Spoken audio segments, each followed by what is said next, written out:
नमस्कार बच्चों, मैं doctor Jitendra Kumar Maruthiya, associate professor इतिहास विभाग, सम्राट पृथ्वीराज चौहान राजकीय महाविद्यालय अजमेर।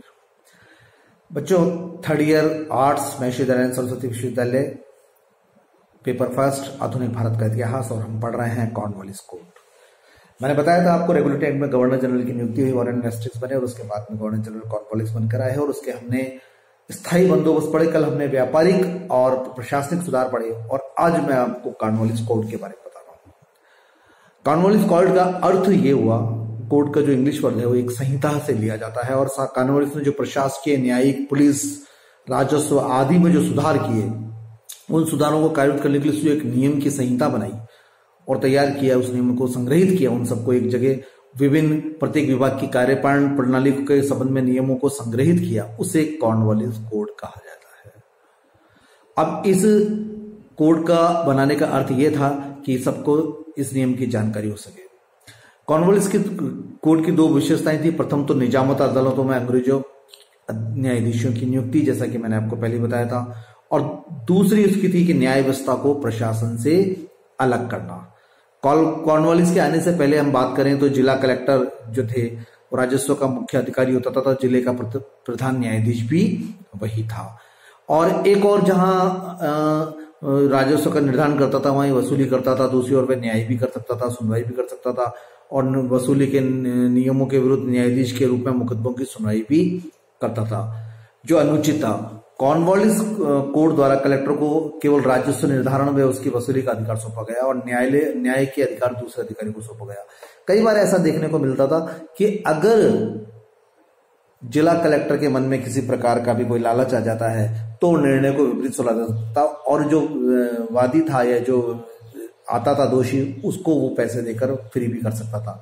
वस्तुतः कॉर्नवालिस, अगर एक बात करें, बेसिकली अपन बात करें तो कॉर्नवालिस में शक्ति विभाजन के सिद्धांत को बंगाल में लागू किया। सीधी सी बात अपन इस बारे में बात कर सकते हैं। कॉर्नवालिस कोड लागू होने से फौजदारी मामलों में और मुसलमानों के विरुद्ध हिंदू गवाही स्वीकार नहीं किया जाता था, किंतु कॉर्नवालिस में स्पष्ट नियम बना दिया कि गवाही देने के लिए धर्म की किसी प्रकार के, पहले इस प्रकार का था कि भाई हिंदू दोषी भरा है तो मुसलमान की गवाही होगी, मुसलमान दोषी है तो हिंदू की गवाही होगी, लेकिन कॉर्नवालिस कॉलेज में धर्म के आधार पर गवाही का वर्गीकरण बिल्कुल बंद कर दिया जाएगा, बंद या बिल्कुल इसको खत्म कर दिया। सरकार द्वारा मान्य प्राप्त व्यक्ति को ही वकालत कर दी थी, वकील के लिए लाइसेंस दिए गए थे, फीस निर्धारित कर दी गई थी, और जो अंग भंग या इस तरीके के जो अमानुषिक दंड होते थे उन दंडों को बिल्कुल समाप्त कर दिया गया था। किंतु ऐसे मामले में जांच पड़ताल केवल अगर कॉर्नवालिस में यह भी व्यवस्था की गई थी कि यदि कंपनी के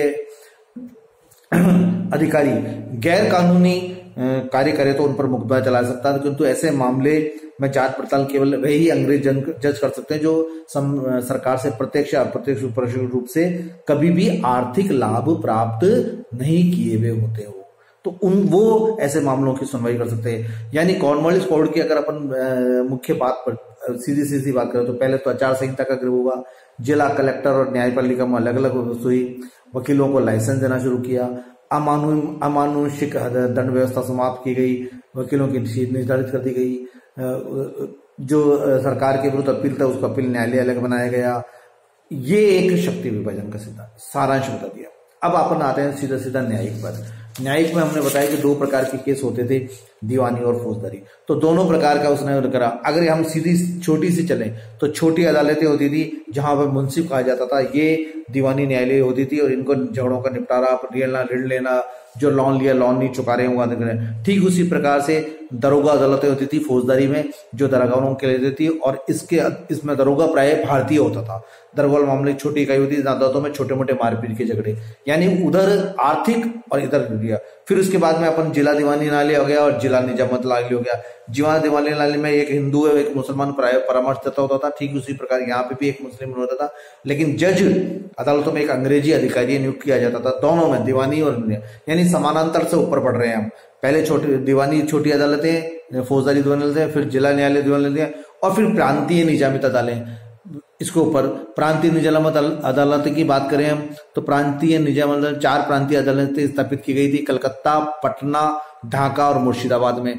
ये चारों प्रांतीय अदालतें दीवानी के काम के लिए भी थी, फौजदारी के लिए अलग अलग थी, लेकिन मैं दोनों को साथ साथ आपको अध्ययन करा रहा हूं कि जो छोटी इकाई से लेकर बड़ी इकाई तक जैसे दीवानी न्यायालय स्थापित किए गए थे वैसे के वैसे फौजदारी न्यायालय भी स्थापित किए गए थे।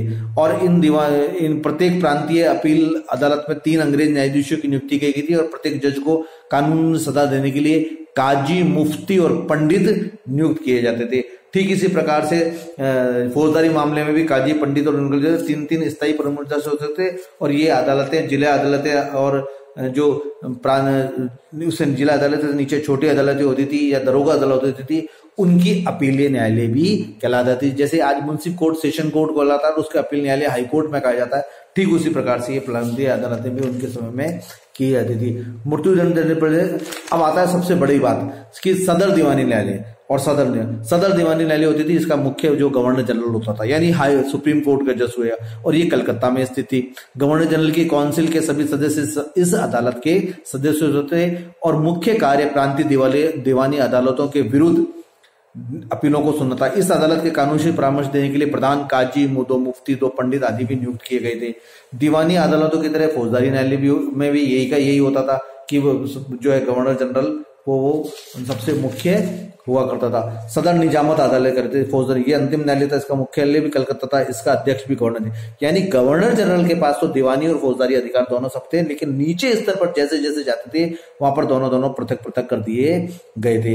यह अदालत प्रांतीय अदालतों के निर्णय के विरुद्ध अपीलें सुनती थी और उसका निस्तारण किया जाता था।